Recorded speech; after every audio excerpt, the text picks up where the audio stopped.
What's up, guys? This is Randy with Beertastic Journey, and today we're going to talk about craft beer and what it is. So let's get to it.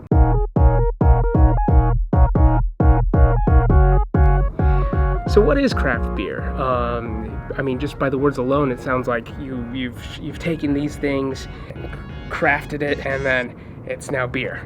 And that's true, but that's also accounts for, the macrobreweries like Coors, Heineken, Anheuser-Busch. So what really is craft beer? So let's talk about the actual definition. So let's pull the definition up. And it is a small brewery that makes beer in a traditional non-mechanical or mechanized way. And so that still doesn't really encompass what a craft beer is, because even out there in the wild, you'll come across something like, say, Lagunitas or Goose Island or Elysian Brewery, and to you that might be a craft brewery, but those are actually owned by large companies like Anheuser-Busch, Miller, Coors. So, I mean, is it craft beer at that point? I want to say no, not really. I don't even see the plane, I just hear it. It's somewhere around here. These craft breweries that once were such by that definition have been actually purchased by these macro breweries, and good for them. That was the next step in their business decision. Let's talk about Sam Adams, or actually Boston Beer Company that owns Sam Adams, and the merger acquisition of Dogfish Head. Sam Adams started as a microbrewery. That's the old term for craft breweries, was microbrewery, because it wasn't as grand. But it's grown over the last 20 years and is able to acquire, other good breweries to sort of expand the business. I'm actually totally okay with that. Like, being able to get beer out to parts of the country that it couldn't before. It was super exciting when Dogfish Head got big enough to actually distribute out New Mexico when I lived there, and now I see it everywhere, which is great because they make some fantastic beers.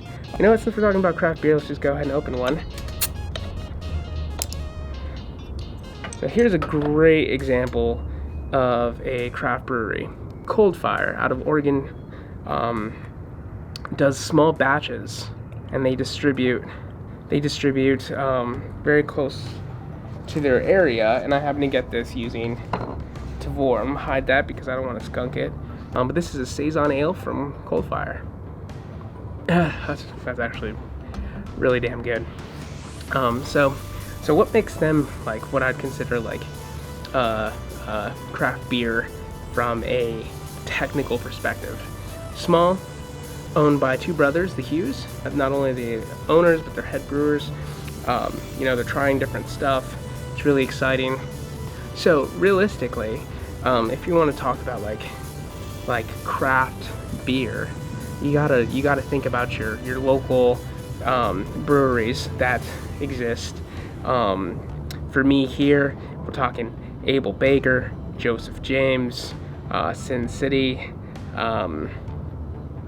Hopnuts. Hopnuts is a great example of just a local small brewery that makes enough just to distribute in the area, and they do some interesting things. Now, do they make amazing beer all of the time?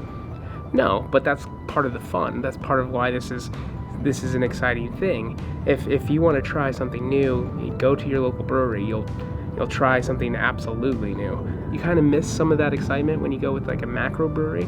Let's talk about Goose Island for a moment. Goose Island, they make solid beers. They do, but it's the same over and over and over again. And when they do branch out, they don't really hit the mark anymore. Same thing with Fat Tire. Fat Tire's grown so big that they've really done a good job on their beers that are mainstays. But when you get into their seasonals or their new stuff that comes out, it's iffy. They can't be iffy because they have such a grand scale of production that if it doesn't get purchased, that's a huge loss. Whereas with like a local craft brewery, if they make a barrel maybe, or even half a barrel of a special beer, it's not that big of a deal. So they can be a little more, they can challenge themselves a little more, and so that's really cool. This Saison is really good.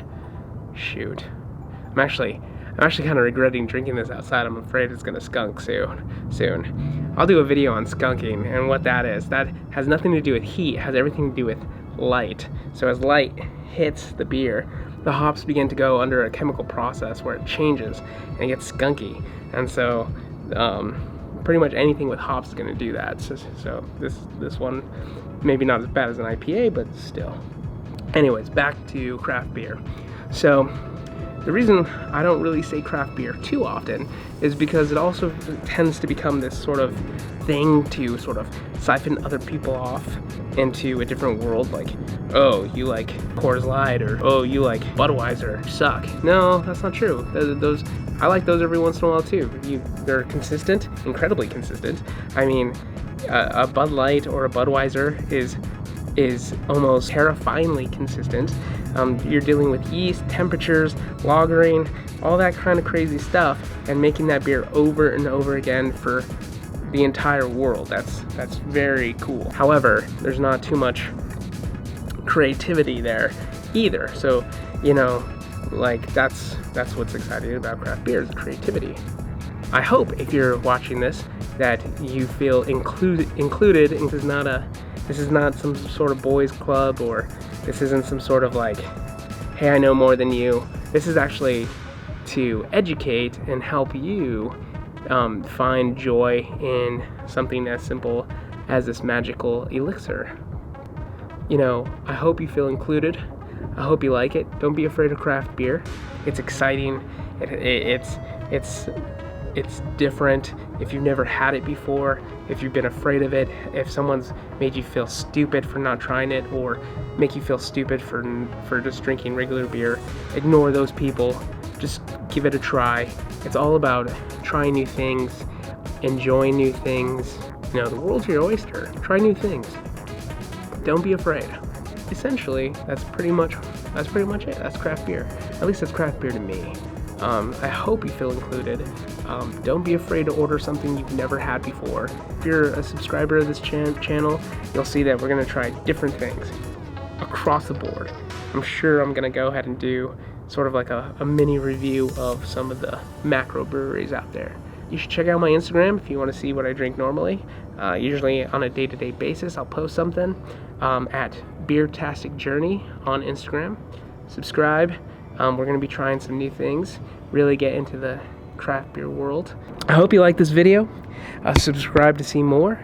So I'll see you next time. Have a good one.